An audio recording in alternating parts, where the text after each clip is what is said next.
Good morning and welcome to your pre-market report for Tuesday, August 11th, 2026. Let's take a quick look at the global cues, domestic trends, and stocks to watch before the markets open. U.S. markets closed slightly lower on Monday, with the S&P 500 falling 0.1% to 7,753.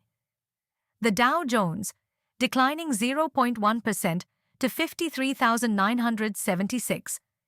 And the Nasdaq Composite slipping 0.3% to 26,605, as weakness in chip stocks, including Intel, offset gains in energy shares. Rising crude oil prices amid uncertainty over the reopening of the Strait of Hormuz also weighed on sentiment, while investors now turn to U.S. July CPI data due Wednesday for clues on the Federal Reserve's rate outlook. Asian markets are trading mixed to slightly higher today, with the MSCI Asia-Pacific Index up around 0.1% and South Korea's Kospi gaining about 0.8%, while investors remain cautious ahead of the U.S. July CPI report. Meanwhile, stalled U.S.-Iran negotiations and uncertainty over the reopening of the Strait of Hormuz have pushed oil prices higher, keeping inflation concerns in focus across regional markets. GIFT Nifty futures as of 8 a.m. was trading at 24,614, thereby indicating a flat to negative opening for the Indian markets today. Crude oil prices are trading higher, as uncertainty over the reopening of the Strait of Hormuz and stalled U.S.-Iran negotiations continue to keep a geopolitical risk premium in oil prices.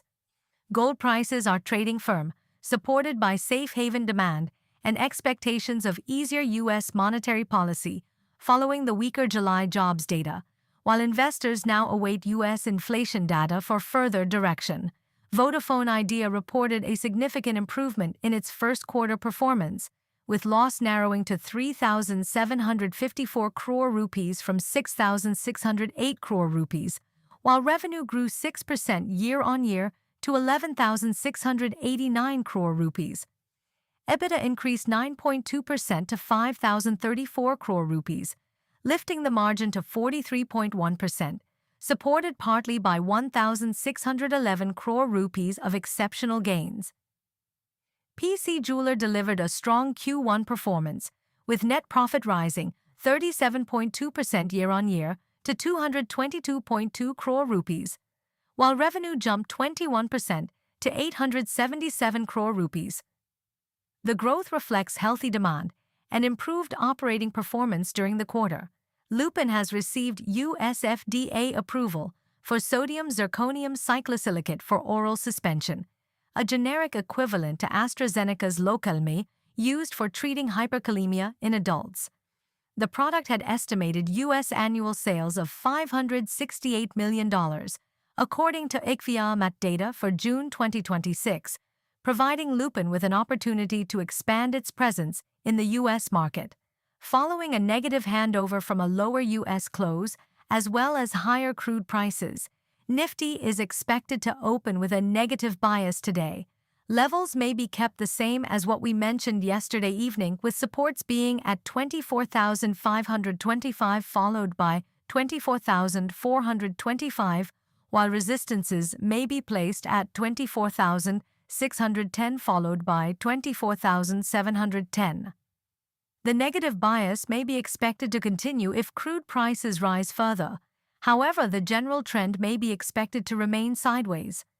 Indian markets may remain volatile due to U.S. inflation data, Q1 FY27 earnings, FII flows, rupee movement, elevated crude oil prices, global technology weakness, and geopolitical risks around the Strait of Hormuz. Strong corporate earnings, continued DII buying, resilient domestic economic indicators, healthy capex and order inflows, easing crude prices, and expectations of U.S. rate cuts could support Indian equities.